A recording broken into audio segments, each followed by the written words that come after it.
Hello and welcome to the latest episode of Killafornia Dreaming.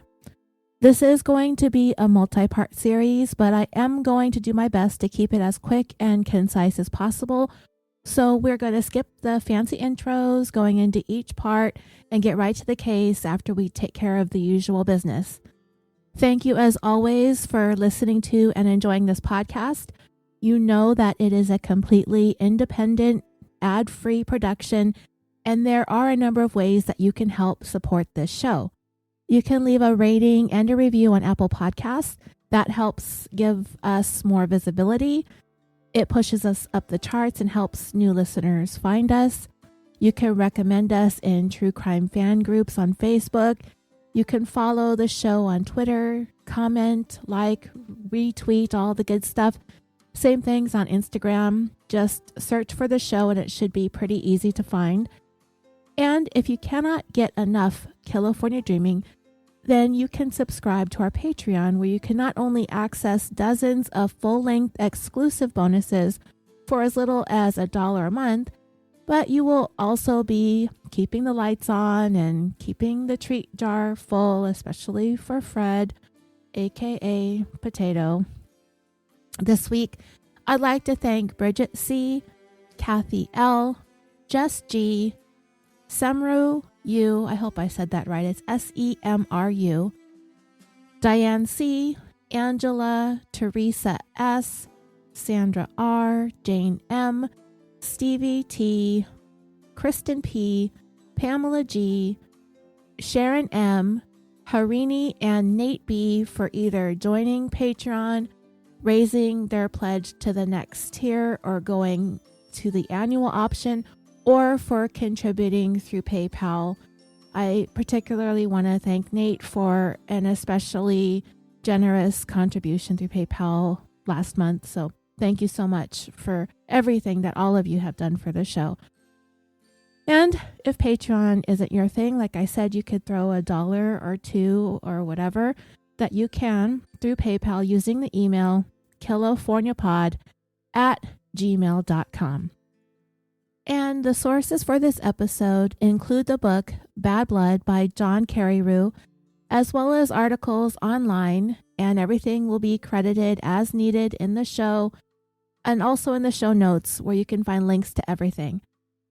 So, all right, let's kick off Killafornia Dreaming's latest multi-part series. This is the tale of a girl boss and the Silicon Valley of Lies.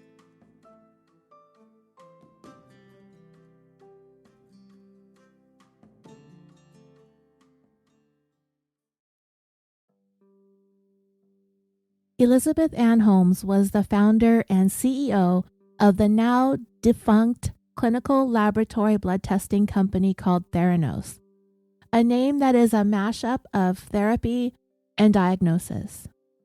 Some people have pointed out online that the name sounds a lot like the Greek word Thanatos, which is in mythology the personification of death, such as the Grim Reaper. But I'm sure it's purely coincidental and really has no deeper meaning than that. But when it comes to Elizabeth herself, she is undoubtedly a strikingly beautiful woman with large, gorgeous, yet eerily unblinking blue eyes. It's a stare that either goes right through you or it hypnotizes you. Whenever Elizabeth would be speaking to anyone, whether it be those who worked for her, those venture capitalists that she hoped would happily throw millions of dollars her way for her startup, whenever she conducted interviews, all the way up until the time she was made to face a jury of her peers, her long, fixed gaze became a part of her signature aesthetic. The stare without a blink drew people into her world. Either that or it gave people the heebie-jeebies. Personally, I find it to be a perpetual deer in the headlights type of a stare, like someone's mugshot after a particularly rough night. someone who is in complete disbelief that they're getting processed into the county jail to sober up for the next 12 hours. The eyes are the windows to the soul. Human beings have the ability to look into someone's eyes and are able to infer feelings, whether it be love or sadness, forlornness, guilt, anger, deceit. Our eyes are one of the first things people notice about one another. We are sometimes especially taken by particular features of each other's eyes, whether they be big brown eyes, piercing blue eyes, warm hazel eyes, and that's my color, by the way, hazel. What do you see when you look at the dozens and dozens of pictures of a wide-eyed Elizabeth? Obviously, I don't know the woman, but that look that she has on her face all the time makes me feel like she's hyper vigilant, operating at some elevated state of constant awareness at all times, almost like a look of fear. Of course, the stare is coupled with her smiling and speaking. The unblinking stare feels like it's at odds with everything else that's going on with Elizabeth because she is very engaging and captivating. Then her eyes become a way of almost putting her audience into a trance of some sort. And apparently it worked. A lot. People wondered whether the non-blinking is something that's just a part of Elizabeth's physiology, or if it was one of several characteristics that she patterned after a man that she had tremendous admiration for, the now deceased chief executive officer of Apple, Steve Jobs. He was known to also have a protracted stare that allegedly added to his magnetism. Elizabeth had also famously duplicated Steve's trademark wardrobe, consisting primarily of black turtlenecks and black slacks. Whether or not Elizabeth is doing the signature stare on purpose is going to be one of the enduring mysteries of the story. That, along with her voice. That voice of hers, often described as a signature baritone, a word that originates from the Greek word baritonos, which means heavy sounding. Elizabeth spoke with a distinctive deepness to her voice that is quite unusual when you listen to her. I haven't watched a lot of videos of Elizabeth giving interviews or TED Talks or whatever she does, but the ones that I have, she definitely maintains a deep tone all the way through. But for many of us, the voice just doesn't seem to match. But like her unblinking gaze, her voice is just another one of her peculiarities, or as some believe, a component of her meticulously crafted public persona. The first impression for most is bemusement when Elizabeth begins to speak, and this unexpected voice coupled with her unyielding, expansive stare that ensues. It can catch you off guard if you're not ready. Some who have worked for Elizabeth at Theranos have long suspected that it's all a put-on. There are times when perhaps Elizabeth has let her guard down and employees noticed that she would fall into what seemed like a voice that was more natural, more of what one would expect a young woman's voice to sound like. Her tone was definitely an octave or 2 or 3 or 4 higher than her usual deep tone, this tone that she would unintentionally perhaps slip into. And it also tended to happen in social situations when Elizabeth knocked back a few drinks. But don't waste your time Googling around for some video or audio evidence of Elizabeth falling out of character. If any videos or audio clips were ever uploaded to the internet, they were expeditiously scrubbed from existence. So good luck with that. But all that being said, why in the world would Elizabeth want to Darth Vader her voice? Well, while she herself has never publicly addressed VoiceGate, Her family has come forward and insisted that her voice is just like her grandmother's, that they both have a naturally low tone. I read an article on thecut.com that said faking one's voice is as weird and embarrassing as wearing a toupee because all it does is bring attention to your biggest insecurities. And if it is fake, then Elizabeth is going to have to keep up the charade forever unless she decides to come forward and admit that her voice is as phony as a Silicon Valley startup that claims that they've invented a machine that is capable of performing 300 plus diagnostic tests on a single nano droplet of blood. But I digress.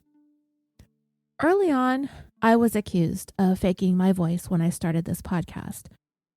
I felt like it was mostly an attack on being a woman in a form of media that had been mostly male-dominated.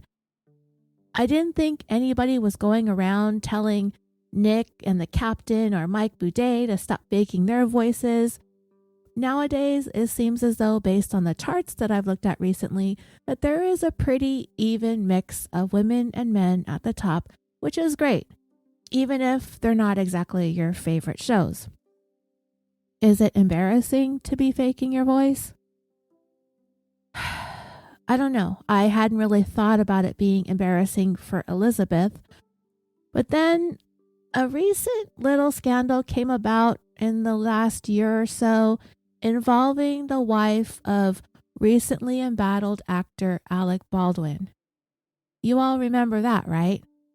And yeah, the secondhand embarrassment was strong. Back in December of 2020 is when this drama began. Most of us didn't know a whole lot about Hilaria Baldwin beyond her being married to Alec and having a whole bunch of kids with him and being into yoga or whatever she does.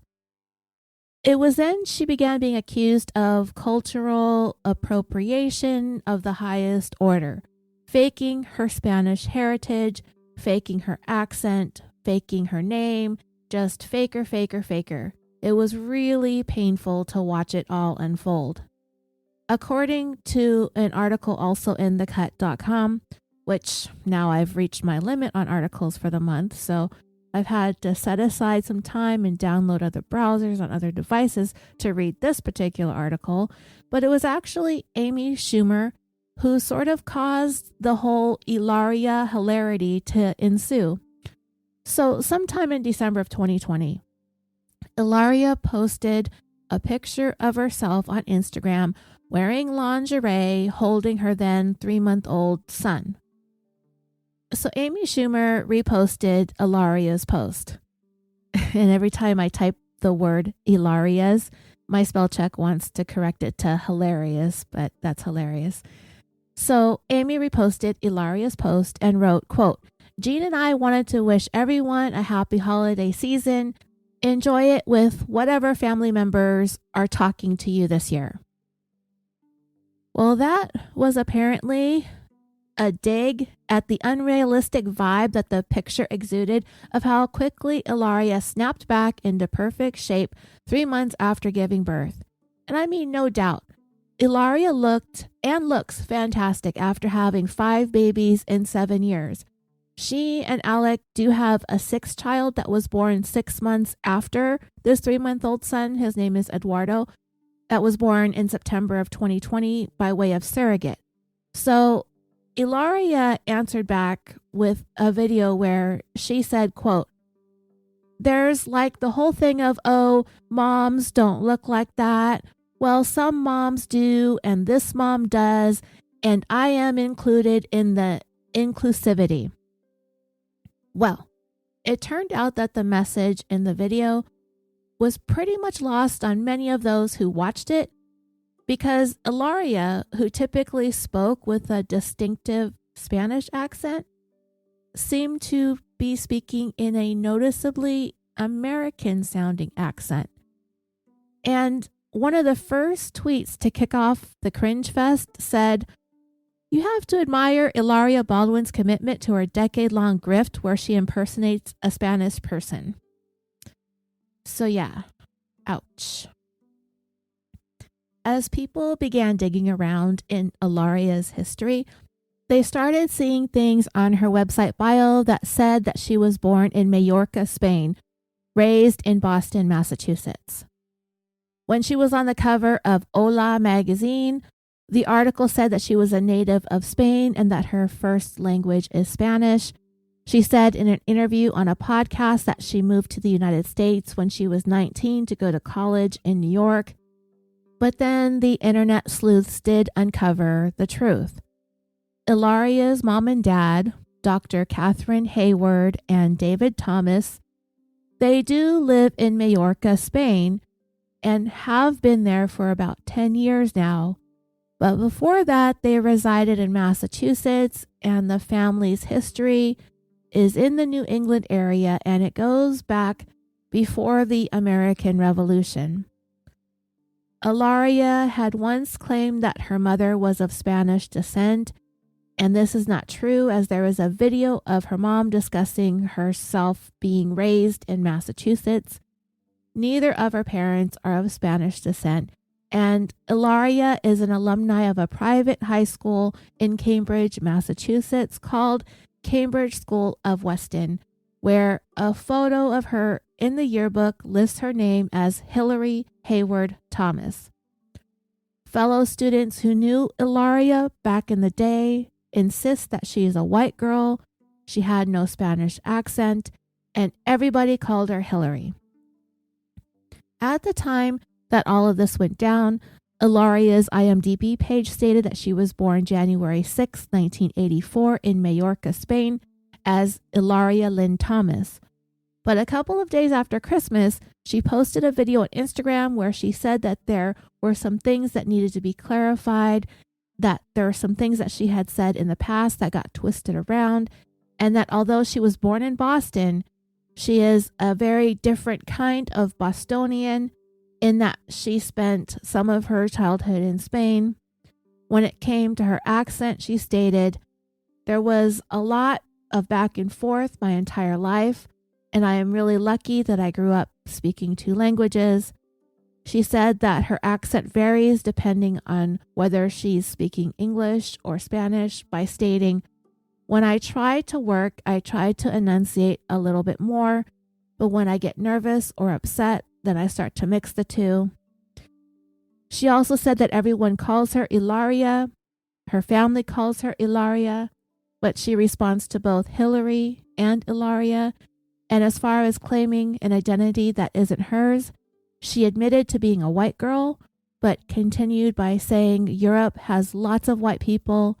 Her family is white ethnically. She is a mix of many things, and she grew up with both cultures, and it's as simple as that. She continued with the damage control for a little bit, and this included Alec and his daughter Ireland coming to her defense, where Alec notably ranted about bigger problems that needed to be addressed than Ilaria's origin story, such as Jeffrey Epstein, whom Alec pointed out he never met ever in his entire life. But Ilaria's controversy lived on for a couple of more weeks, eventually dying down, and she ended up staying quiet on Instagram for a little more than a month before coming back with this statement, quote, "I've spent the last month listening, reflecting, and asking myself how I can learn and grow. My parents raised my brother and me with 2 cultures, American and Spanish, and I feel a true sense of belonging to both. The way I've spoken about myself and my deep connection to 2 cultures could have been better explained. I should have been more clear, and I'm sorry. I am proud of the way that I was raised, and we are raising our children to share the same love and respect for both. Being vulnerable and pushing ourselves to learn and grow is what we've built our community on, and I hope to get back to the supportive and kind environment that we've built together." Ilaria's IMDb page has since changed as well. It says that she was born in Boston and is of English, Welsh, German, Scottish, Irish, Slavic, and French Canadian descent, and that in 2020, Her husband and stepdaughter came to her defense when social media criticized her for affecting a Spanish accent in past interviews to enhance her media image, when in reality she was born to a family of non-Spanish descent in Boston, and her birth name is Hillary, not Ilaria. And as for Alec, he is of Irish, French, and English descent. So the kids that they have together, to me, have very Spanish-sounding names. Carmen Gabriela, Raphael Thomas, Leonard Angel Charles, Romeo Alejandro David, Eduardo Paul Lucas, and Maria Lucia, but yet not a drop of Spanish blood from either parent, which, if it were me, I'd find to be kind of regrettable, because now her kids are going to have to live with that. But anyway, I feel like that was a pretty big embarrassment, but it also goes to show how difficult it would be to affect a voice or an accent that isn't naturally yours and to keep it up for years. I certainly would not have been able to fake it, as I was accused of, and I think both Ilaria and possibly Elizabeth Holmes here, no matter how long you do it, no matter how much you get used to it, there's always going to be those times when you let your guard down, like when you're drinking or feel particularly upset and defensive, when you feel personally attacked by a comedian. In Ilaria's defense, we do know that people tend to take on the accent of the places that they are from when they've been away from that place for some time. For example, if someone is living in California and is from the New England area or from the South or the Midwest, their accent tends to mellow out a little bit after a while. But when they go back, the accent may get strong once again. For Elizabeth, it's been speculated that because she was a young woman in a field of work historically dominated by men, that she used a deeper voice in an effort to exude a sense of authority in order to be taken seriously. And that might be the same sort of effect that a person who is originally from the East Coast that's living on the West Coast might have a fluctuation in their accent. Perhaps Elizabeth experienced that same sort of fluctuation in her tone when she is around a bunch of rich, powerful Silicon Valley men. But when she's alone or drunk, she's able to tone it up a little bit, so to speak. And the article that I read in the cut also said that there have been studies that have shown that when both men and women deliberately lower their tone of their voice, it is successful for them because they do sound more powerful and dominant. But it goes on to say that it's a belief steeped in sexism. And that may very well be the case, but let's not forget that all computer voices and announcements made at the airport and things like that, all of those voices are female, and the reason for that is because, according to CNN, it's easier to find a female voice that everybody likes as opposed to a male voice. So there's that, and the fact that perhaps Elizabeth Holmes may have been misguided all along.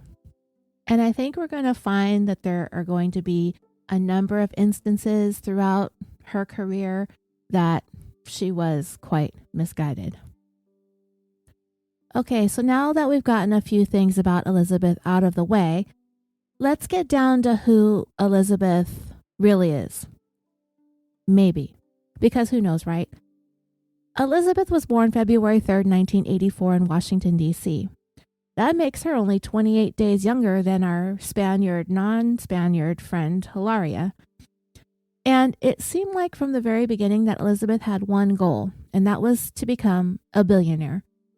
When she would say things like that before she'd even become a teenager, people may have thought that she was just a silly little girl with an impossible dream.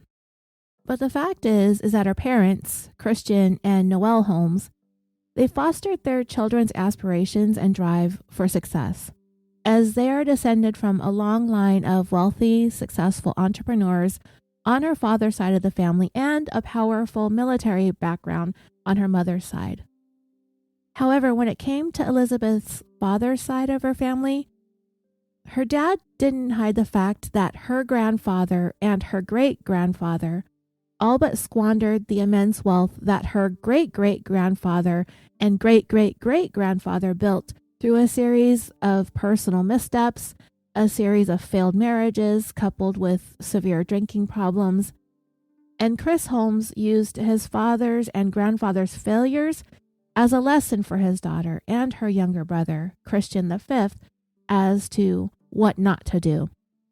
But he also made sure that Elizabeth understood the tremendous wealth and the enormity of what her grandfathers before them were able to accomplish. And he wanted his children to feel that that greatness was imprinted upon them. The early part of Elizabeth's life was spent in Washington, D.C., where her dad held a number of jobs with the federal government, and her mom was a staff assistant for some constituents on Capitol Hill until she had Elizabeth and her brother. Then she stayed home. Early signs of Elizabeth's fierceness in business became apparent during her childhood when they would visit with her cousins, and she and her brother and cousins would be playing games of Monopoly. Most of the time, Elizabeth would win, but when she would lose, she'd stomp off in a rage. So she was pretty cutthroat from the get-go. By the time Elizabeth was in high school, the family had moved to Houston, Texas. Elizabeth was a bit of an awkward kid, but then who isn't? She was sort of tall and thin, and she struggled to fit in with the illustrious private school that she and her brother attended. But by the time she hit 10th grade, she was determined to maintain a 4.0 grade point average, and she did so by doing what she would go on to do in her role as CEO at Theranos: all work on minimal amounts of sleep. Elizabeth studied until she simply could not keep her eyes open any longer. She would remain a high achiever in school through graduation, and she eventually emerged from her awkward phase, blossoming into the striking woman that we have all come to know.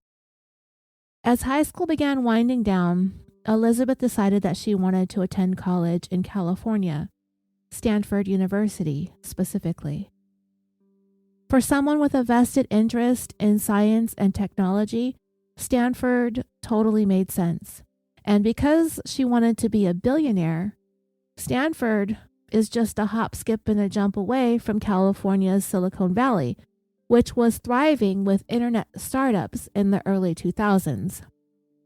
The list of companies that were founded or co-founded by Stanford alumni is vast. Some include Hewlett-Packard, Nike, Capital One, The Gap, Trader Joe's, PayPal, Netflix, Expedia, Yahoo, Intuit, Google, Atari, LinkedIn, Instagram, OkCupid, Pandora, Logitech, Charles Schwab, Glassdoor, SpaceX, Snapchat, StubHub, YouTube, Zillow, WhatsApp, Pixar, Dolby Laboratories, and that's just a handful. Growing up, there was a period of time when the Holmes family did live in the city of Woodside, California, and one of the fathers of one of Elizabeth's childhood friends just so happened to be a venture capitalist, so she was somewhat familiar with the lay of the land. One other thing Elizabeth's parents did early on was to decide it would benefit both her and her brother tremendously if they knew how to speak Chinese. So both kids worked with a tutor once a week to learn Mandarin Chinese. And while Elizabeth was still in high school, she entered into Stanford's Mandarin Chinese language program, even though she wasn't eligible to be in the program because you needed to be an actual student to join. So the rules were bent for a young Miss Elizabeth because she was apparently already so good at speaking Chinese. The thing that you've probably heard that's been said by Elizabeth and about her is how her father really wanted to instill in her the goal of her life having purpose, meaning that he wanted her to follow in his footsteps and devote her life to public service in some capacity, whatever that may have been. He wanted her to be focused on making a difference in the world above becoming a billionaire, which was her earliest goal. So what Elizabeth ultimately saw in the field of biotechnology was the potential of not only making a difference in the world and achieving a life of purpose that her father had taught her, which was of the utmost importance to him, it was also a field that could make her filthy rich. So why not have both? When Elizabeth got to Stanford, she majored in chemical engineering, and one of her first classes was with a popular, good-looking professor named Channing Robertson. But after one semester, Elizabeth was back in Houston for the holidays, where she told her family that she was contemplating dropping out of school, which was code for she's already made up her mind that she's dropping out of school. In John Carreyrow's book, he said that while the family was gathered around the table for Christmas dinner, Elizabeth's dad had folded up a piece of paper into an airplane and wrote the letters PhD on the wings and aimed it at his daughter, who was on the verge of going rogue. She told her dad it's not what she wanted to do. She did not want a PhD. She wanted to earn money. And she had already made up her mind. She showed back up at school in January. She visited the dorm of a young man that she had met and had been dating throughout the previous semester, and she told him that she was leaving school and was moving on from him too. She was establishing her own company and simply would not have the time for school or him. Elizabeth ended up staying enrolled in school until the fall of 2003, as she had been offered an internship in the Southeast Asian country of Singapore, where she ran diagnostics on patient swabs that were testing for the SARS virus. And if you listen back to our episodes on the Kissel brothers, I went into the whole thing about SARS, so I'm not going to go over it again.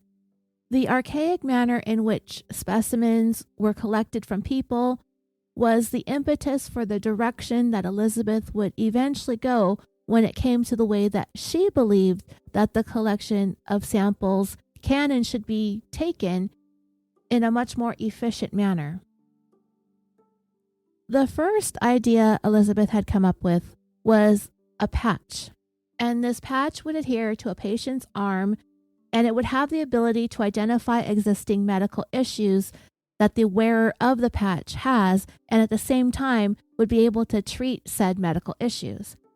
Based on what Elizabeth had learned from her experiences in Singapore, along with whatever it was that she learned in her one semester at Stanford, she developed her patch over the course of 5 sleepless days and nights and applied for a patent for it.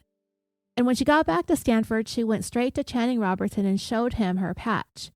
And while this kind of technology has still yet to have been developed in almost 20 years since, Robertson did say some years later that he had never had a student that impressed him as much as Elizabeth had in all of his years of teaching, and basically encouraged her to do what she needed to do in order to see her dreams come to fruition, which for her was dropping out. Elizabeth had also been working alongside another PhD student of Robertson's named Shaunak Roy, who had been working on finding the best enzymes to be used in laundry detergent formulas. And when she told Shaunak of her patch idea, he was a little bit more cautious, thinking that the idea was a bit science fiction-y. However, Elizabeth has just got that way about her, that pizzazz or whatever you want to call it. And what do you know? Shaunak Roy finished up his degree at Stanford and officially became employee number 1 at Elizabeth's brand new startup. At first, things were off to kind of a rough start. Elizabeth and Shaunak had a small office on the not so nice side of Palo Alto, which is also known as East Palo Alto, which I had no idea such a not nice area of Palo Alto existed. I mean, because it all looks nice. But I guess every town has the other side of the tracks, and that's where Elizabeth ended up first. In fact, Elizabeth's car window had been shot out when she was on her way to work one morning, and she was barely missed being struck by the bullet. The first name that she actually gave her startup was called Real Time Cures, but a short time later she came up with the name Theranos. And next came the hard part, talking people into investing in her dream. One of the first people she approached was the dad of that childhood friend of hers who had made a fortune as a venture capitalist. After presenting her pitch, he went ahead and invested $1 million in Elizabeth and Theranos. She then tapped some of her dad's connections from all those years working in public service in Washington, D.C., and she was able to wow people with this biotechnology that she had dreamt up. So this patch that Elizabeth was presenting to potential investors, she named TheraPatch. It was to be stuck to the skin on your arm, and the surface area that the patch covered would be microscopically punctured with a series of microneedles that would be able to extract the tiniest samples of blood, and the whole thing was said to be completely pain-free. The patch would also be outfitted with a microchip-based diagnostic system that would be able to analyze the minute blood samples and subsequently determine which medications needed to be administered and at what amounts. The patch would then send its data wirelessly to the patient's doctor, and the doctor would be able to examine the data using its proprietary coded system. And what would happen next, I find to be somewhat of an interesting precursor of things to come. A little bit of foreshadowing more than a decade before what was going to happen eventually happened to Theranos. In the summer of 2004, Elizabeth had a meeting with a potential investment firm that specifically invested in biotechnology. Elizabeth presented her patch to the representatives of the firm, and while she was confident and she was quick and concise about her TheraPatch invention and the potential impact that it could have on the manner and speed with which medical concerns are diagnosed and treated, she was challenged with regards to how she would differentiate her technology from a similar technology that was already available and being used on the market. Elizabeth was caught completely off guard with the line of questioning, and she got lost when the questions from the firm members were becoming more pointed and technical, and she ended up abruptly leaving the meeting, completely flustered. And this is where I say perhaps Elizabeth should have stayed in school a little bit longer. She was only 19 years old, and there would be several disappointments to follow. Venture capitalists that just didn't believe in her. She didn't have the proficiency to answer the hard questions and to back up what she was trying to sell. And if I'm being honest, when I saw video clips of Elizabeth's deposition some 13 years after this in 2017, I don't think much has changed in terms of her ability to answer tough questions, except maybe by 2017 she had a lot more to hide. Despite all the setbacks by late 2004, Elizabeth was able to convince a variety of people, friends, former classmates, and family to invest close to $6 million into Theranos. While Elizabeth was successful in getting people to invest, it was becoming clear to employee one, Shaunak Roy, that the likelihood of them being able to squeeze all that microtechnology into an arm patch was akin to them being able to travel backwards and forwards through time in a DeLorean. There may be a theory somewhere in the universe under which this patch may work, but for them to actually develop a product that did work didn't seem feasible to Shaunak. They decided to water Elizabeth's invention down to simply diagnosing medical concerns, but it still wasn't coming together for them. Eventually, they scrapped the whole project and decided to work on something like one of those little blood glucose testing devices, where you do the finger prick and the test strip to check up on your sugar levels. Elizabeth wanted to develop a device about that size, but capable of reading more than just blood glucose. I guess with that idea, we're seeing the beginnings of the machine that was to come. Being able to test for more than blood sugar was definitely going to require a component larger than a glucose monitor. There was no doubt about that. I guess the question is, how much bigger does it have to be, and how small can it be at the same time? It's a compromise of sorts. The next incarnation of Elizabeth's machine is described in Carrie Rowe's book. It reads, "The compromise was a cartridge reader system that blended the fields of microfluidics and biochemistry.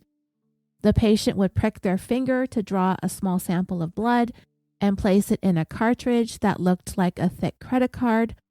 The cartridge would slot into a bigger machine called a reader. Pumps inside the reader would push the blood through tiny channels in the cartridge and into little wells coated with antibodies.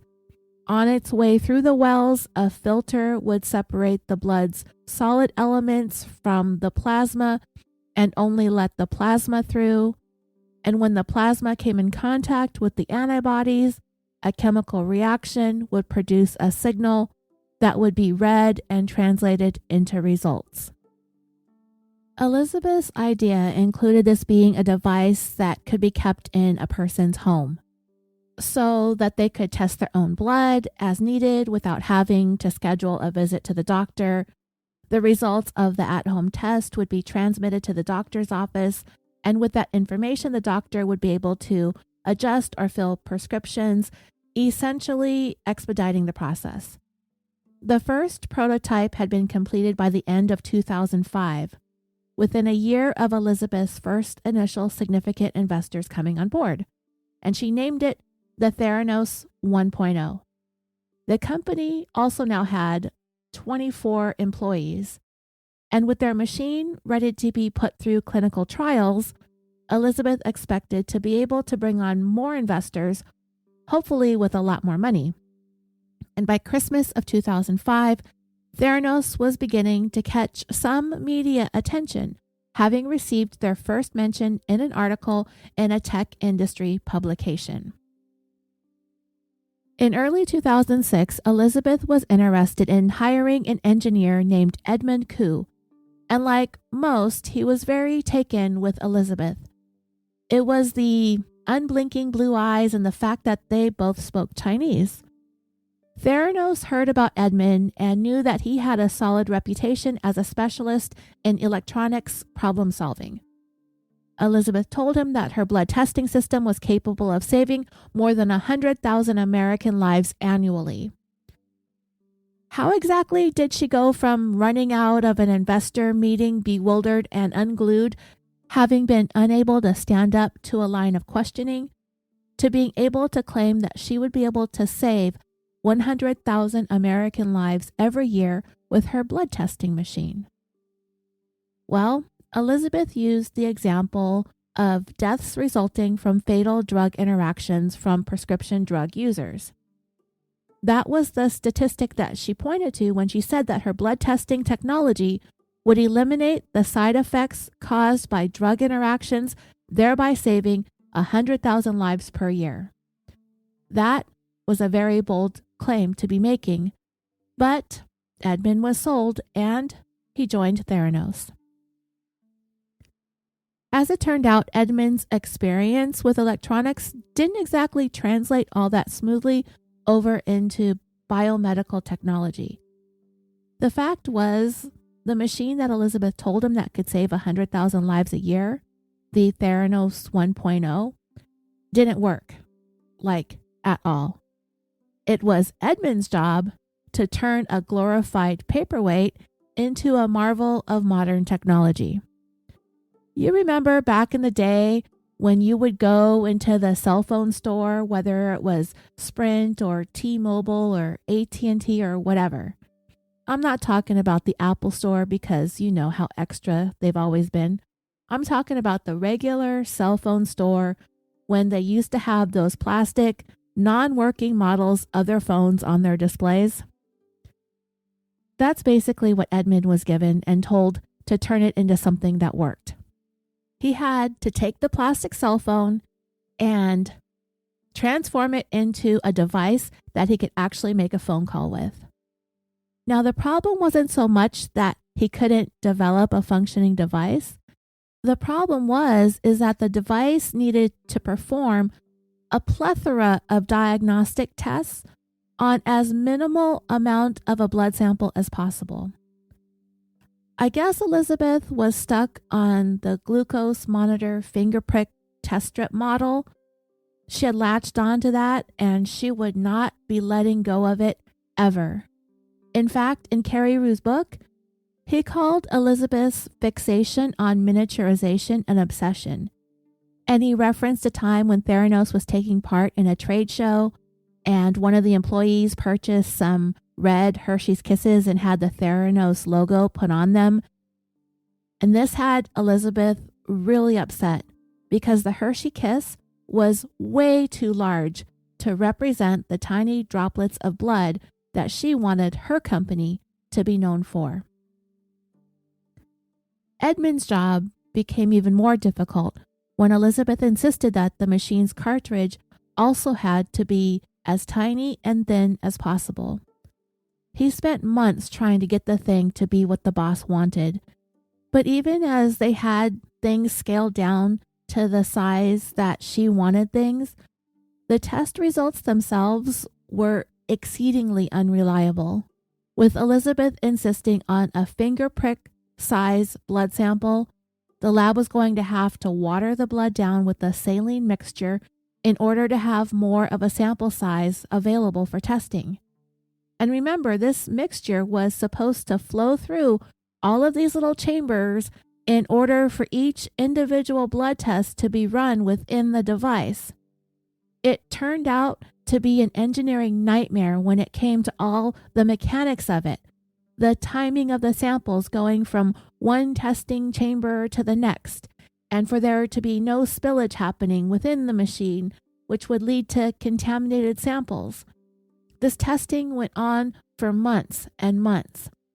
They were running tests using dyes to see which chambers were leaking. The insides of the machine were so complex and small in size, it was becoming a mission impossible for Edmund. And amid all of this testing and failing and testing and failing, the investment money was running dangerously low. Elizabeth had jumped the gun and spent $2 million of the initial $6 million on mechanized packaging and shipping for when their blood testing machine was ready to be sold. But Edmund was sure that they weren't even close to being ready to go to market. And then, making matters worse and super inefficient, the blood cartridges that they developed to be used in the Theranos 1.0 cost about $200 each to produce, and they were single-use only. So that right there is a huge waste, especially with all the testing that they were having to do, only to not being able to get things right. And as we know, they never would. Elizabeth managed to convince investors out of another $9 million in a second round of fundraising for Theranos. Edmund and his engineering team also weren't getting along all that swimmingly with the biochemistry team, but it was an environment made challenging due to the manner in which Elizabeth managed things. She didn't want the various departments within Theranos to communicate directly with one another. Instead, she was like the gatekeeper for the flow of information. If the engineers needed to communicate something to the biochemists, that information needed to go through Elizabeth first, who would then in turn relay that information to where it needed to go. It was an effort on her part to be the only person who knew what the big picture was that was being created when all of the puzzle pieces were assembled together. And to me, that is a huge indicator as to just how in the know Elizabeth actually was in everything Theranos related. Here, under no uncertain terms, we are being told that all things Theranos pass through her first. Remember, in Elizabeth's 2017 deposition, she answered, "I don't know," during questioning more than 600 times. So let's ruminate on those lies for a little bit, shall we? Anyway, because of the scenic route the lines of communication had been on all this time, Edmund was unable to sort through the issues that they were having with the blood testing machine. He didn't know if the problem was on his end or if it was a problem with the biochemists. But even if Elizabeth had allowed for a more direct line of communication between departments, the one thing Edmund was certain of, in order for the machine to run all the types of diagnostics that Elizabeth wanted, they were gonna need larger samples of blood. But Elizabeth was adamant. 1 finger prick droplet and not a nanoliter more. It probably goes without saying that Edmund's progress was slow. So Elizabeth decided that she was going to expand the engineering department's hours to operate around the clock, 24 hours. In order to pick up the pace of the blood testing machine's development, they were simply going to have to eliminate sleep. And Edmund was like, "Dude, Elizabeth, it doesn't take a pseudoscientist like yourself to understand that people aren't going to be functioning at their best on 0 sleep." And Elizabeth was like, "Just invent the ability for humans to work without sleep and let me know when it's ready, okay?" It also probably goes without saying that the turnover rate at Theranos was pretty high, though it was kept hush-hush around the water cooler. And it wasn't just the sleepless humans that Elizabeth kept in the various departments. They were coming and going at the executive level as well. The only thing the employees had to go on were rumors because they were never told of anyone's departure. They were never told when someone new was coming in. So it brought about a whole other level of stress for the work environment. Like people are being banished into some secret pit in the bowels of the building or something. They were there one day and then gone the next, never to be heard from again. Anyway, Edmund protested keeping the engineering department working 24 hours a day. He told Elizabeth it's the quickest way to burn his people out.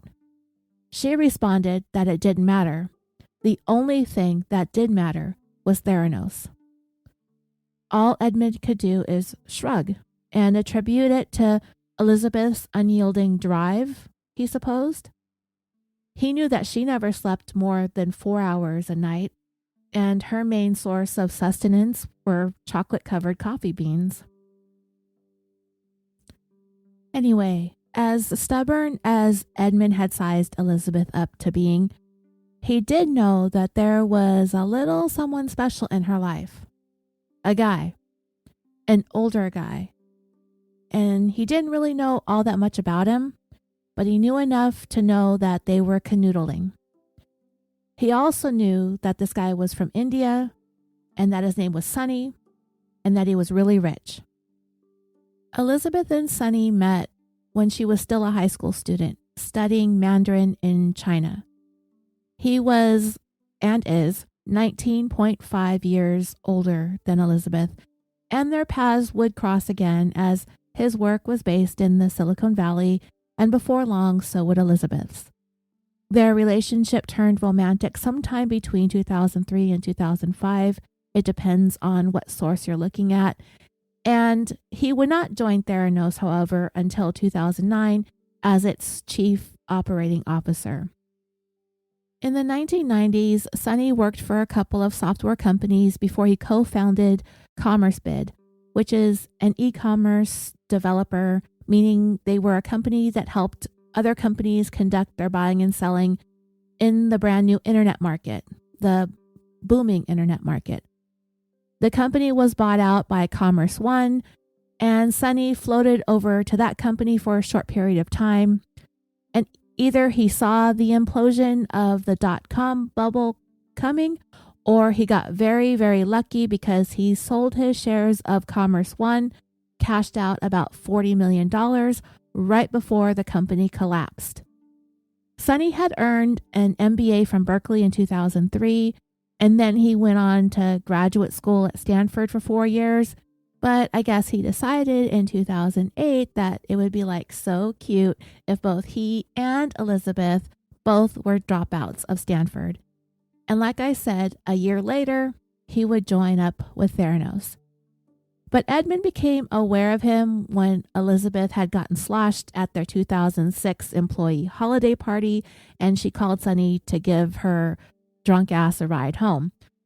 That's when he figured out that she was shacking up with this old Indian dude.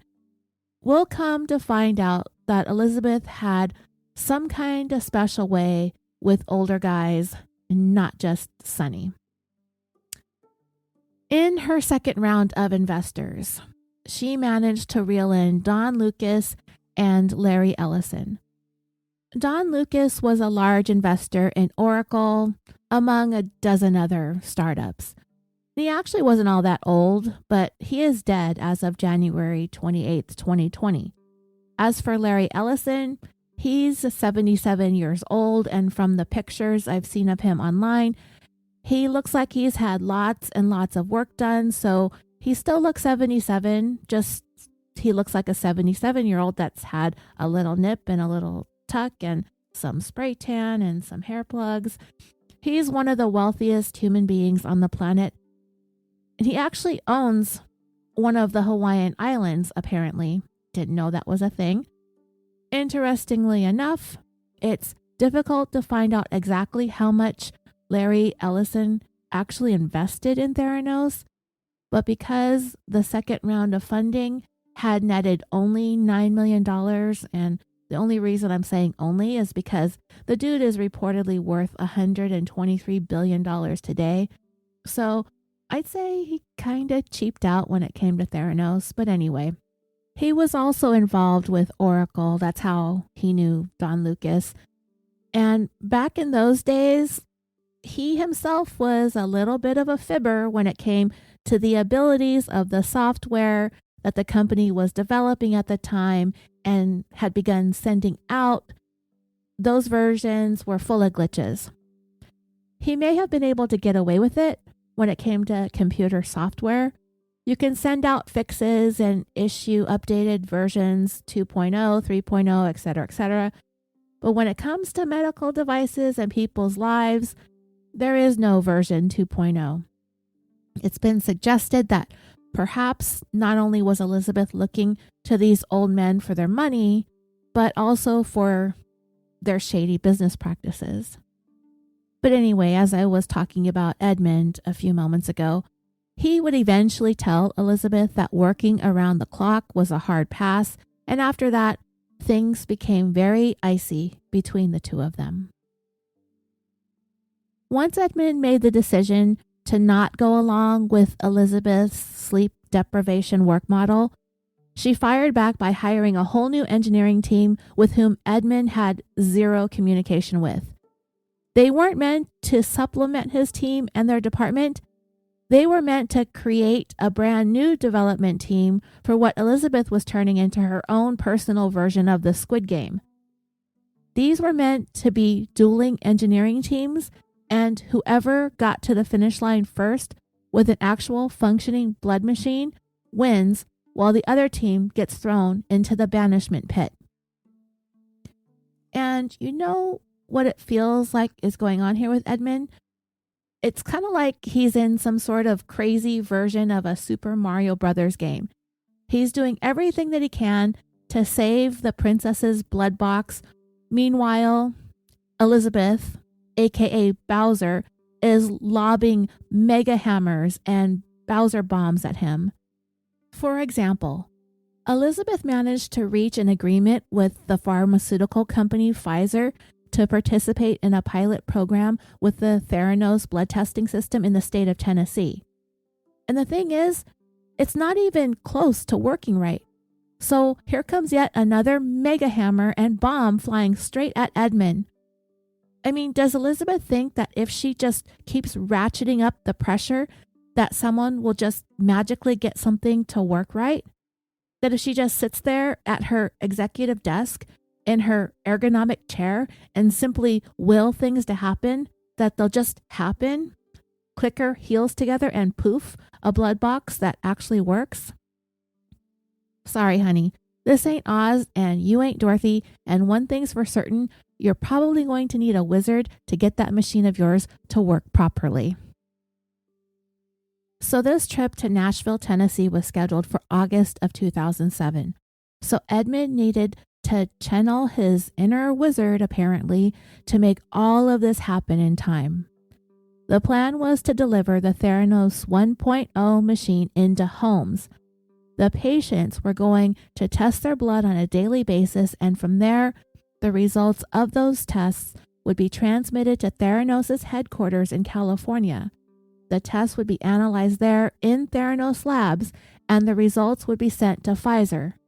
Again, this is Elizabeth being the gatekeeper of the flow of information. She was going to be able to control what Pfizer received and what they didn't receive, and that is very troubling. And not surprisingly, they weren't ready when they got there. Elizabeth apparently couldn't grasp the notion that Edmund was not the owner of a magic wand. When they arrived in Nashville, the equipment that they brought with them was not working at all, and Edmund stayed up the entire night, taking everything apart, putting it all back together again. Enough times he did it to get it to function, just barely to get past this phase of the pilot program. The next day, they took blood samples from 8 people at a local oncology clinic, 6 doctors and nurses who worked there, and 2 patients, both of them terminally ill with cancer. As Edmund took the blood samples from the 2 cancer patients, it was clear that they were near death. So when they arrived back in California, and Elizabeth is gleefully announcing in a company email that the trip to Nashville was a huge win for Theranos and that everybody needed to get up and make the victory lap around the complex, Edmund can barely stomach it. He knew that the blood testing system was far from being ready to be used in any capacity on the market. It was hardly reliable by any stretch of the imagination.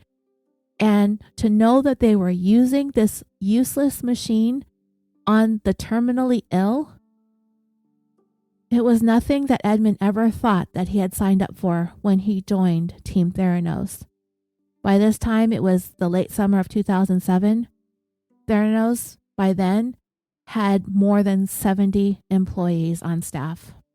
So, despite all of this, they are still growing.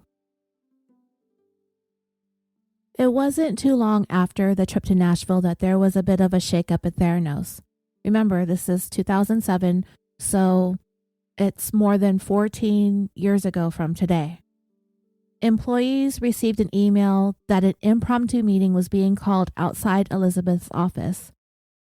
Clearly, Her Majesty Queen Elizabeth of Theranos was not happy as she stood there next to her attorney, Michael Esquivel. One of Elizabeth's biggest concerns, if not her biggest, was for Theranos' trade secrets and intellectual property to be stolen, which is understandable. We know by now that nothing gets past Elizabeth, and now that it has, she's ready to make some heads roll. I did not know this, but it wasn't just Theranos employees who were made to sign non-disclosure agreements, but it was anybody who entered the building or conducted any kind of business within the company that had to. So, if you so much as stopped in to use the bathroom, you signed an NDA. What triggered this dust up? Let me explain. So at the meeting, everybody was told that there were 3 former employees who were being sued for doing that very thing that Elizabeth had worried so much about, taking Theranos' intellectual property in an attempt to launch another startup. The 3 were Michael O'Connell, Chris Todd, and John Howard. They all had significant roles in the development of the Theranos 1.0 blood testing machine and the cartridge. Everyone was told that they were not to speak, text, email, or otherwise communicate in any way, shape, or form with any of them. But the one thing that surprised everyone was the fact that the attorney, Michael Esquivel, told them that they've even gone so far as to contact the FBI about this case and that they were going to be looking into it. It kind of made people feel a little unnerved. As they stood there listening, things started to make some sense. Why certain employees were there one day and then gone the next. Remember, friendships had been formed, so it was likely that current Theranos employees were still maintaining relationships with the former employees. So finding out that they were using company technology to launch their own business and seeing people suddenly vanishing started to make some sense. What they were doing wasn't exactly what Theranos was doing, but it was basically some of the same principles. But instead of the blood testing being administered to humans, their technology that they were trying to develop was to be used by veterinarians on animals. It was Michael O'Connell's idea to begin with, and he convinced Chris Todd to go in on this venture with him. And he had also spoken to John Howard about it as well, but he wasn't in on it. He said no, he wasn't interested. But just the fact that O'Connell had even spoken to him was enough for him to be named in the Theranos lawsuit, which, for those who knew him, felt bad because John Howard was one of the very first to reach out and help Elizabeth when she decided to drop out of Stanford and to start Theranos, even going so far as to opening up his own home to her before she had any place in the Silicon Valley to go to work and do testing and experiments in his house. John Howard never even said that he would join his former colleagues to start this new company. He turned them down, but it didn't matter. Elizabeth found a way to name him in her lawsuit too, despite his early support of her. They named their company Diagnostics, and while they spent some time trying to sell their idea to potential investors, they weren't able to raise any capital, so they threw in the towel. But O'Connell didn't want to walk away empty-handed. Either that or it was just pure greed, but either way, he ended up reaching out to Elizabeth, asking her if she was interested in their animal blood testing system. It wasn't a good idea. Not at all. When she got that email from him, it was exactly why she has everyone sign the agreements. And I imagine companies are protective over their products. I mean, Coca-Cola doesn't want anybody knowing their recipes. Lucille Ball didn't want anyone knowing that she wasn't a natural redhead.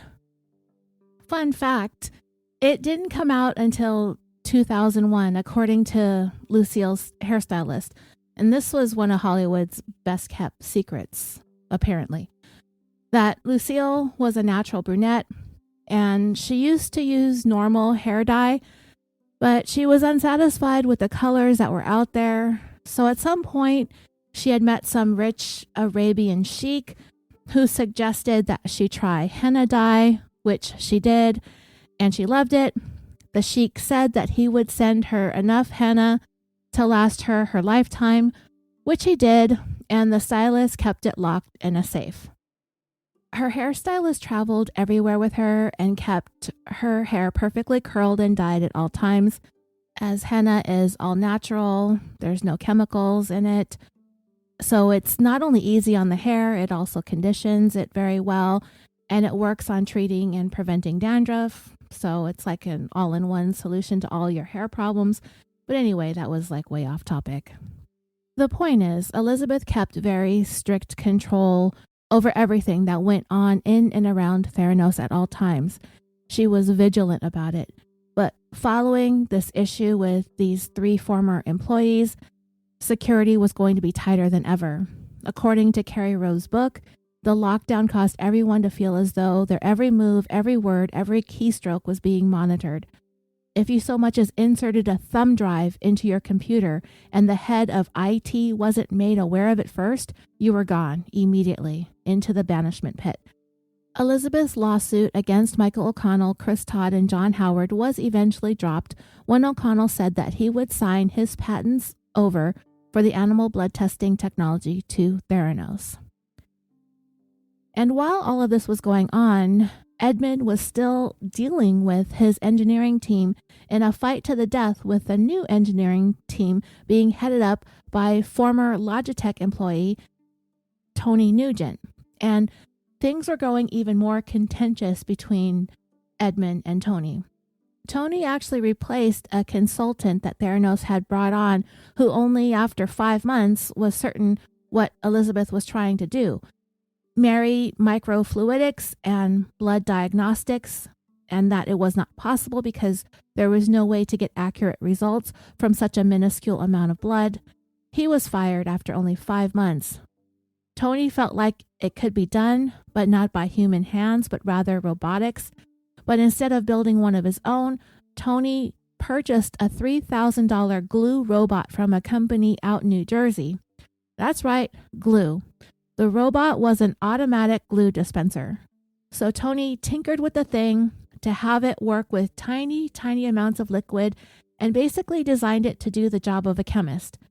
He and his team downsized the robot so that it would fit inside the blood testing machine. Carrie Rowe's book goes into all sorts of details on how this thing automated everything inside the box for the blood to be run through the machine, to mix with a series of antibodies, to run the diagnostics on the blood for patients. You know what the idea is. And by the fall of 2007, Tony Nugent apparently had a rudimentary version of this machine that was allegedly more reliable and less bulky than the machine that Edmund had been toiling over for several years by then. This is the machine that Elizabeth decided to name after famous American inventor Thomas Edison, the grandfather of faking it till you make it, apparently. According to an article on LinkedIn.com, Edison sold a series of lies and half-truths as he claimed the issues he'd been having with his light bulb invention had been solved. Yet it took another 4 years before the thing actually worked. Elizabeth was no longer going with Edmund's microfluidic system. Instead, they were going to move forward with the fully automated Edison version of the blood diagnostic testing system. In November of 2007, Edmund was laid off, and in order to receive his severance, he needed to sign 2 NDAs, non-disclosure and non-disparagement. So not only could he not talk about Theranos, he couldn't talk shit about them either, which is kind of a bummer because I'm sure he had plenty to disparage. He was escorted to his office. He grabbed what he could and taken off the property. Employee 1, Shaunak Roy, ended up giving Edmund a ride home that morning. As it turned out, he didn't drive to work that day, so he was kind of stranded. Now that Theranos was throwing everything behind a converted glue robot, Shaunak was starting to feel like this was a step backwards. He had been working with the company for more than 3 years by then, and this was definitely not what he thought Elizabeth had envisioned for the company that he basically founded with her, at least alongside her. He decided to tell her that he was going to continue his education, which she accepted, and they ended up parting on much better terms than most. Shaunak wasn't banished into the basement pit of former employees, but rather Elizabeth celebrated his time with the company, sending him off with a party on his last day. And true to form, Elizabeth began getting more enthusiastic about the Edison, a bit more prematurely than Tony Nugent was ready for. This machine was far from being the humankind-changing technology that Elizabeth had spent all this time touting it as being. It was still the only one in existence at the time, and Elizabeth was taking it everywhere with her, like it was her child. So Tony wasn't even really able to work on it as efficiently as he wanted to, because he knew it wasn't exactly as ready as Elizabeth seemed to think or want to think that it was. He wasn't even sure if it was safe, and it wasn't anywhere close to being their polished, finished device. But Elizabeth was already out of the starting gate, whether everyone else was ready or not. It's been fairly well documented that Elizabeth Holmes had a deep admiration for deceased Apple CEO Steve Jobs. The year Elizabeth had her glue robot blood box thingy, Steve Jobs introduced the iPhone to the world. In an article in Inc.com, when Steve gave his keynote presentation of the iPhone, what he was telling us sounded too good to be true. Kind of like Elizabeth's micro-technology. The difference is the iPhone was good and it was true. As for the Edison, well, we all know how that played out, but it didn't stop her from calling the Edison the iPod of healthcare. And everyone was going to have one, just like everyone was going to have an Apple product in their home and in their pocket. In the summer of 2007, Elizabeth was able to begin wooing Apple employees over to Theranos, including Anna Ariola, who took part in designing the iPhone. According to Carrie Rue, Anna was told that they would be building a disease map of each person through Theranos blood testing. The company would then be able to reverse engineer illnesses like cancer with mathematical models that would crunch the blood data and predict the evolution of tumors. I took that passage straight from the book because there is no other way of saying how science fiction-y that all sounds to me. Maybe it can be done, maybe it can't, I don't know. Clearly, I'm not a biomedical technician. But with a glorified robot inside of an aluminum box at that point in time, I'm not seeing anything remotely groundbreaking. But when you're sitting at a trendy Palo Alto cafe across from the hypnotically deep voice and blinkless stare from young Blue Eyes, she just has this way of drawing people in. We would see her do this over and over again, not just to Apple employees who are probably kicking themselves right now for leaving one of the most iconic, groundbreaking, and valuable companies in the history of the world to go to Theranos, but to also eventually be able to talk people into sinking hundreds of millions of dollars into the company as well. That was Elizabeth's superpower. Anna's job would be to design the finished, polished look of the Edison, something, of course, Apple is famous for with its more than 72,000 patents. Elizabeth wanted the Edison to look minimalistically sharp with a two-toned outer case and a touch screen control panel. The initial design was a beautifully sleek black and white outer case, but it was very difficult to build out of sheet metal. The first incarnations of it did hide the robot inside, but it didn't mask the noise that the robot made. But they would get to that if they could. The most important thing was the look. Everything else at this point was secondary. It had to be a beautiful machine that people would want to set up inside their house. Anna also decided that Elizabeth needed to change up her overall look as well. For some reason, Elizabeth dressed kind of frumpy and apparently wore Christmas sweaters more often than she should be, meaning outside of the month of December.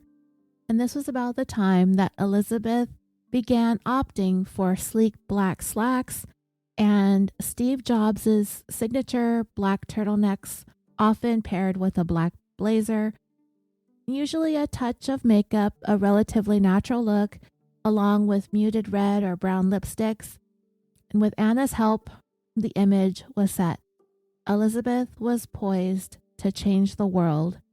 At the very least, she looked like she was. Before long, other recruits from Apple's design department made their way to Theranos, including Justin Maxwell, Aaron Moore, and Mike Bowerly. They were going to be working on designing the software and the packaging, another thing that has set Apple apart. The way every one of their products is packaged. It's very distinctive, but simple, but also very attractive. The look, the feel. I like the packaging of products, whether it's electronics or makeup. It's a huge part of getting the consumer to want to purchase your products. As it were, it didn't take very long for the same issues Edmund had to come up with the newer employees. But because of the tight security resulting from the fear of stolen intellectual property, there was literally no communication between departments or even between employees. Direct messaging capabilities were blocked within the company, and the way that IT handled it all made something that would normally take only a few minutes take several hours instead. It was super inefficient, and it held up everybody's productivity. Justin began feeling that Theranos' priority had become preventing people from breaking rules as opposed to working on technology that would change the world.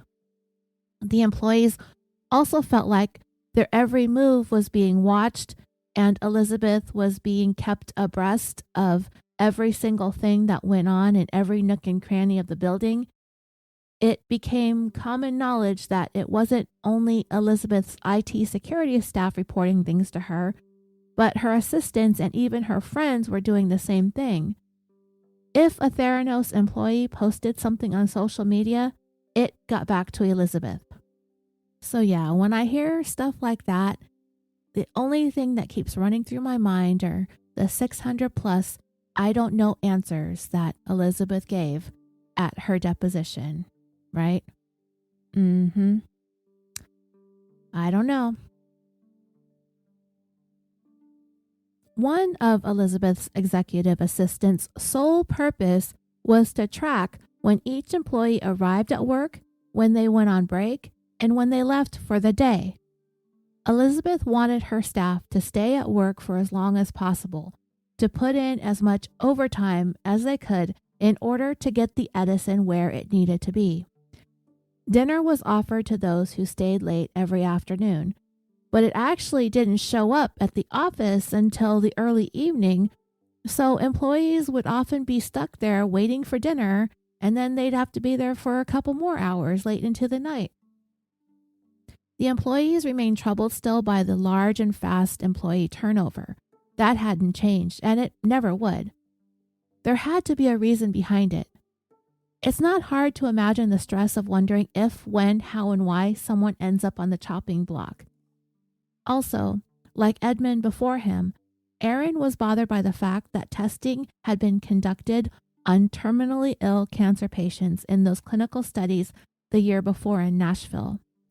He knew that the machine wasn't reliable then, and while the new Edison was somewhat of an improvement, and that's debatable, he still didn't think it was ready to be tested on people. But Elizabeth went forward with it, and even then, a year later, they weren't close to being ready yet. And because of the way Elizabeth compartmentalizes the departments within Theranos, there was literally zero communication between the engineers and the chemists. So they actually had no idea how the machine was functioning as a whole. Anna had no clue until speaking to Aaron that the machine wasn't ready to be on the market. Remember, she's in the design department. How would she know, right? Unless they had these types of conversations outside of work, which they were because they sometimes carpooled, and it was really the only place that they could communicate with one another freely. This is the point in the story when we're going to be introduced to a name that we've heard a lot if you've been listening to podcasts about this case, and his name is Avi Tevanian. He used to work at Apple. He had been pretty good friends with Steve Jobs for a long time, and he was the one who set Anna up to meet with Elizabeth. Avi had made enough with Apple to retire after 10 years, but he came out of retirement to work at Theranos. He was on their board, and he had purchased $1.5 million in stock in late 2006. Elizabeth was enamored with Avi's connection to Steve. So anyway, Anna reached out to Avi to discuss what she had found out about terminal cancer patients being used to test a machine that wasn't working reliably. And Avi was kind of like, yeah, I'm concerned about the direction the company is going to, which was kind of like nowhere. And he also began to notice things that weren't quite right by the third and fourth board meeting that he attended. Elizabeth kept talking about how great things were going, how they were making deals left and right, but the money wasn't coming in.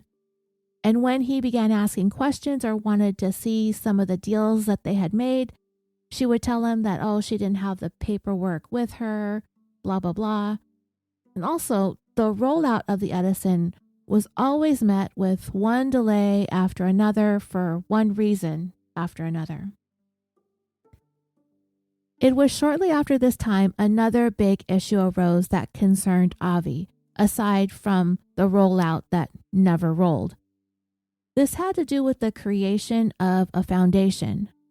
You may have heard a little something about this.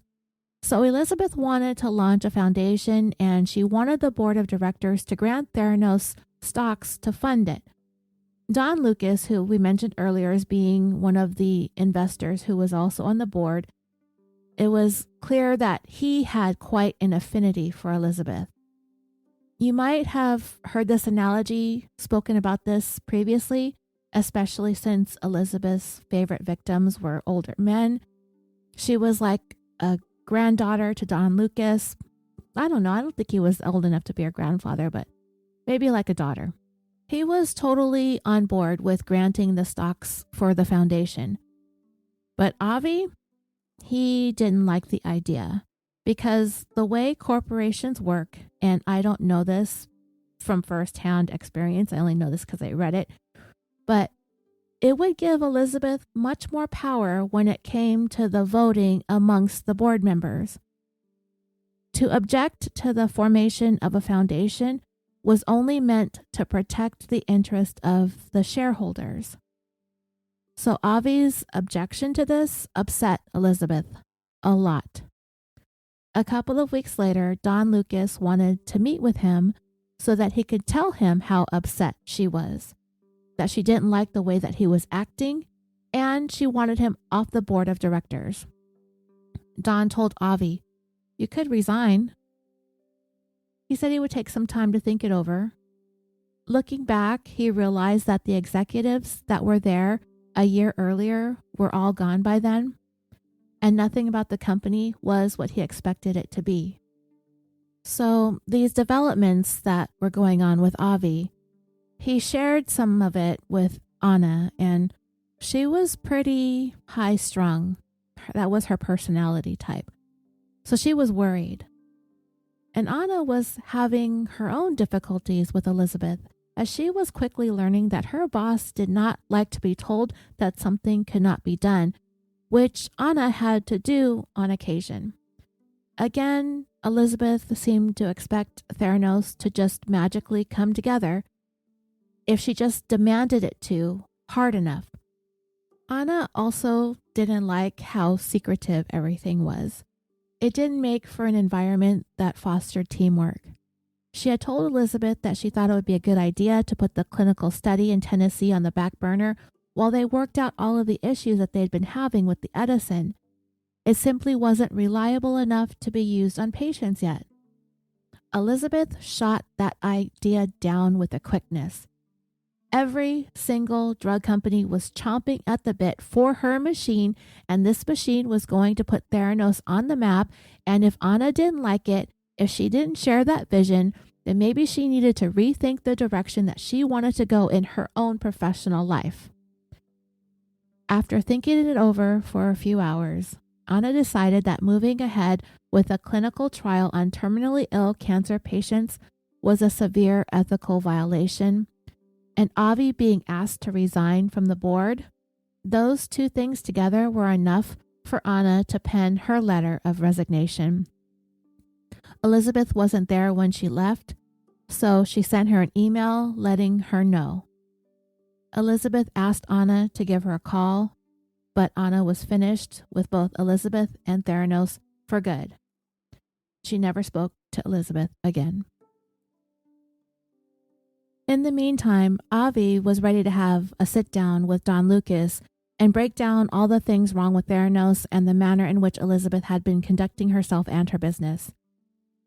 He had a year's worth of documentation to show Don that things aren't what they seem, and while the issues can be addressed and they could work through them, they would not be able to the way that Elizabeth was running things, and further suggested that they needed to bring in a management team capable of doing what he believed Elizabeth was incapable of. Don told Avi to resign, and Avi said, "Okay, I will." But Don had something else that he wanted to talk about. Employee number 1, Shaunak Roy, was leaving and was selling his shares of Theranos stock to Elizabeth at a really super good discount that she negotiated. But in order to do that, the board needed to vote to allow her to do it. And just like with the foundation, Avi did not think that that was a good idea, but he was going to resign, so just go vote on it however they wanted to without him. And then Don was like, well, there's one more thing. He needed Avi to waive his rights to purchase Shaunak's shares. At this point, Avi was starting to get really aggravated with this whole thing. He could see how Elizabeth was trying to manipulate everything and everybody, so because he had just as much right as everybody else on the board to purchase those shares at that discount, Avi was like, you know what? I want to buy the shares that I'm entitled to buy at that discounted rate. Needless to say, it turned into a months-long email war between Don and Avi. So finally, Elizabeth sent in her attorney, Michael Esquivel, to try and intimidate Avi in an effort to put an end to the whole thing once and for all. He threatened to sue Avi for breach of contract and for violating the non-disparagement agreement. Avi was really taken aback. He had not breached or violated anything, and throughout his entire career, this was the very first time anyone had ever threatened to sue him. He had a solid reputation and was really known as a decent guy in the Silicon Valley and had never had a problem with anyone he'd ever worked with or for. After the call from Elizabeth's attorney, which came in on Christmas Eve of 2007, Avi attempted to speak to the other members on the Theranos board, but nobody was willing to talk to him. After spending some time doing a bit of soul searching as to what would be best and easiest for him to do for himself, Avi decided that the last thing that he wanted was to own any more stock in Theranos. Because of his time at Apple, he was definitely worth more than Theranos, so the threats and whatnot really didn't faze him. He went ahead and signed the papers that Don Lucas wanted him to sign and the waivers and everything. And according to Carrie Rue's book, he ended his letter with this: I do hope that you will fully inform the rest of the board as to what has happened here. They deserve to know that by not going along 100% with the program, they risk retribution from the company / Elizabeth. Warmly, Avi Tavanian.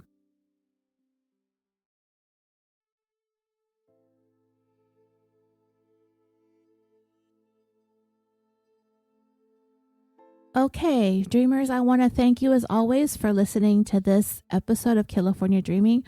I am going to try to not let too much time pass between episodes, since I know there are those of you out there that like to binge, but this is quite a story to work through. And while there are some really good podcasts out there on this case, even one by the actual author himself, there always seems to be different information, no matter how many times that you think you've heard a story. So your feedback, your comments, and your questions are, of course, welcome. You can find the show on the various social medias, request to join the Facebook discussion group, follow the show on Twitter at Killafornia Pod, and on Instagram at Killafornia Dreaming Pod.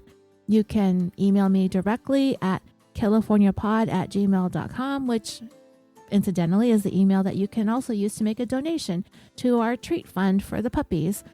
You can also direct message me wherever you can find me on social media.